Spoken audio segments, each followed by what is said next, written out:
All right, so we're about 15 minutes past the deadline. That's all right, Philly fans. I wore the jersey to match the hat right now. Um, it's going to be interesting to see how this all turns out. But I was reading an article on TSN about this, and there's something interesting said by Jim Benning of all people. Wariness lingers for the domino effect of trading a player who might be picked by Vegas simply to gain an asset. This is Jim Benning who's going to say the following: the problem is that you're going to lose one player no matter what you do. The way they have this phrase doesn't make any sense. Oh wait, yeah, it's the way they have this written. There should be a question mark at the end. The problem is you're going to lose one player no matter what, right?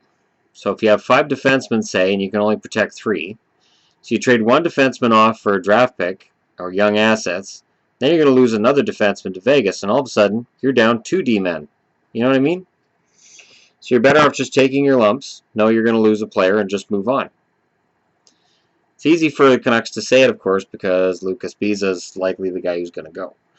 That's the insider report and all that stuff. He's not wrong. The biggest example I can find of that is the Beaulieu trade for Montreal. I'm not sure I understand it. I get that guys don't want to lose assets for nothing, but again, Benning's right. You might want to write that down. I don't know how many times I've said that. It's very rare. There were reactionary moves, so if you're a fan of a team that didn't do anything today, and you're concerned that you don't have that piece you need, well, guess what? There's an expansion draft, there's an entry draft, and then there's free agency coming up. There's going to be a lot of deals getting made. Vegas is going to be picking up a lot of NHL players. 14 forwards, 9 defensemen, 3 goaltenders, and then there's more picks on top of that. There's 4 more picks. So they're going to have a lot of excess at every position. They're not going to have premier number 1 defenseman or first-line players or probably a bona fide number 1 goaltender necessarily. But they're going to come out of this with a pretty good team, and they're going to come out of it with some extra assets they can trade off for other pieces they need later. The trade freeze is in effect now until Thursday. And then they can start trading again going into the entry draft on Friday. I expect more moves then.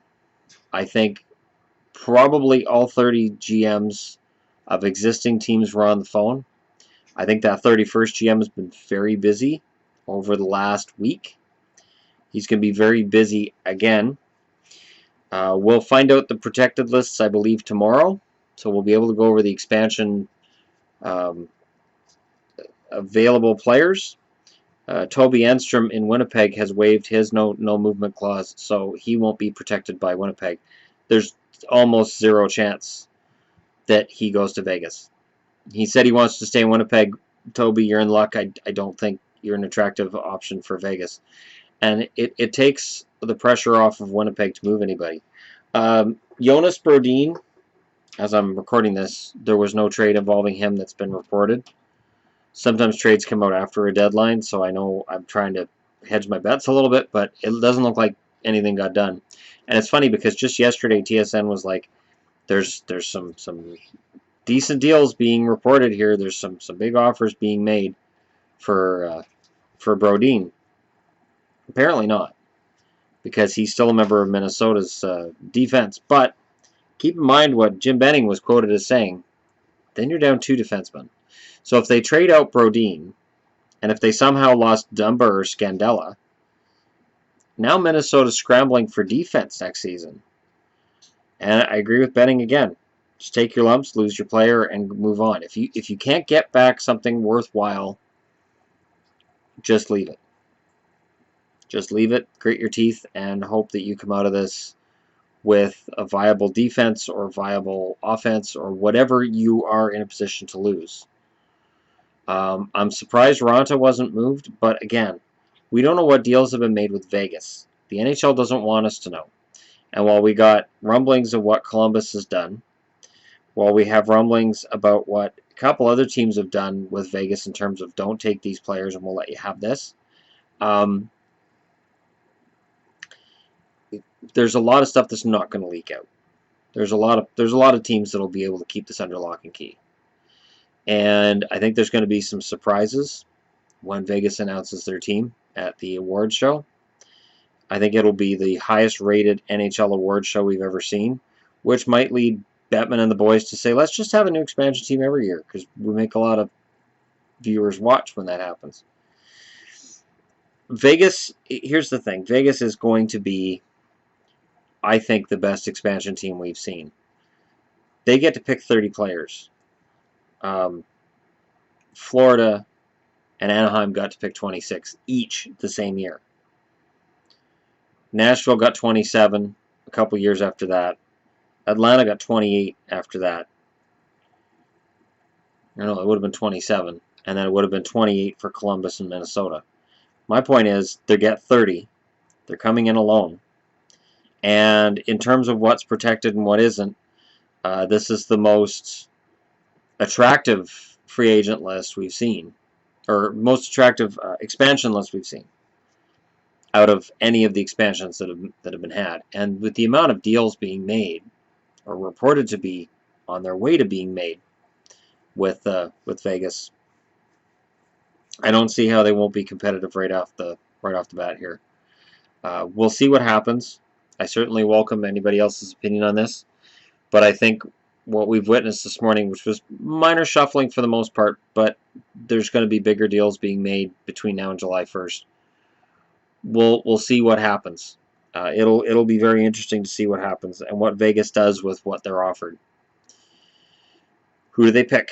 We can start having that debate tomorrow, like for real. We have the real lists then. We really know what's available, and we can start putting together our own expansion teams and then see who's the closest when expansion actually takes place this week. It's always an exciting time. It's always a terrifying time for certain fans. This time seems to be particularly rough because there are a lot of good players available. And they're going to have good goaltending right off the bat. I mean, if they have Grubauer and Ronta as their goaltending, they have good, strong, young goaltenders. And that's, that would be, it's not the worst tandem in the league if you've got Ronta and Grubauer. I'm going to put it that way. They would not be the worst tandem in the league. They wouldn't be the best, obviously, but they wouldn't be the worst. And I really think that when their team is put together, that's what we're going to see. They're not going to be the worst on defense. They're not going to be the worst for forwards. Once expansion, entry draft, free agency have been done, yeah, we're going to be talking about how these guys are not the worst. And when you're an expansion team, that's saying something. And when you're not the worst at any position, you're going to contend. You're at least going to contend going up to probably February. And if Vegas is playing meaningful games in December or January, that speaks volumes for how the NHL wants this team to be competitive right out of the gate. They don't want to see an expansion team that wins 10 games. They don't want to see an expansion team that takes 5 years to get better. They want a team that comes in and competes right now. So let me know what you think about what was done. Let me know what you think about what wasn't done. And don't forget to hit like and subscribe if you're browsing your way around YouTube and the internet, because I try to talk about everything that happens league-wide among all 31 teams, even the Flyers. And, yeah, let me know what you guys think, and I will talk to you again soon.